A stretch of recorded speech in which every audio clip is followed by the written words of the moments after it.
کے ساتھ دیا جائے، اس کے بعد میں آپ کی بیعت کروں گا۔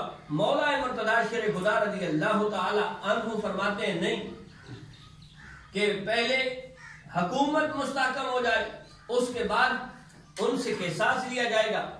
یہاں مسئلہ کے اہل سنت یہ ہے کہ حاکم مولا مرتضی کے ساتھ، اس وجہ سے حضرت امیر معاویہ اور حضرت علی کے درمیان جنگ ہوتی ہے، جنگ دونوں طرف سے بندے شہید ہوتے ہیں۔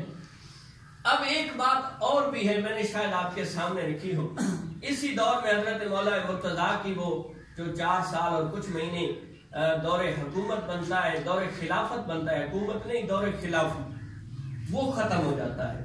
حضرت مولا مرتضی اور 3 بندے، ایک درمیان میں ایک اور مسئلہ بھی بنتا ہے کہ ثالث مقرر کیے جاتے ہیں۔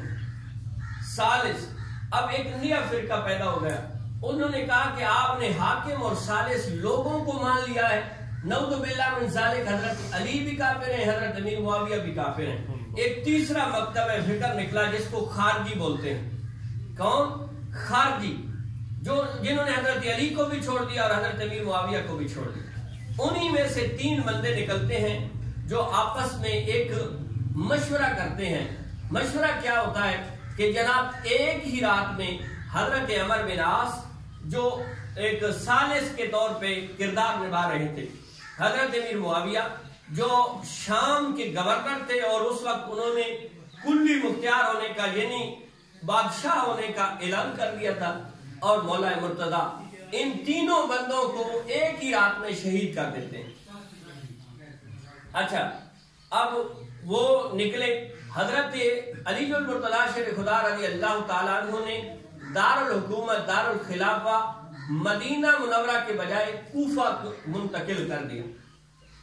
کیوں منتقل کیا؟ کیونکہ کوفہ سے سازشیں نکلتی تھیں، لوگ وہاں سے شورش یہ سازشیں کرتے تھے، اور انہی کوفیوں کی وجہ سے تو حضرت امام حسین رضی اللہ تعالیٰ عنہ شہید ہوئے۔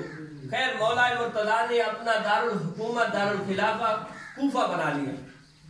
اب صبح کی نماز ہے، صبح کی نماز کے اندر وہ تینوں، حضرت مولا مرتضی کی مسجد میں جاتا ہے وہ عبد الرحمن بن ملجم اس کا نام ہے، اس نے حضرت مولا مرتضی پہ وار کیا۔ ماہ رمضان کا مہینہ ہے، صبح کی نماز ہے، آپ کو بہت زیادہ سخت زخم آ گئے، بعض لکھتے ہیں کہ 2 دن، بعض لکھتے ہیں 3 دن۔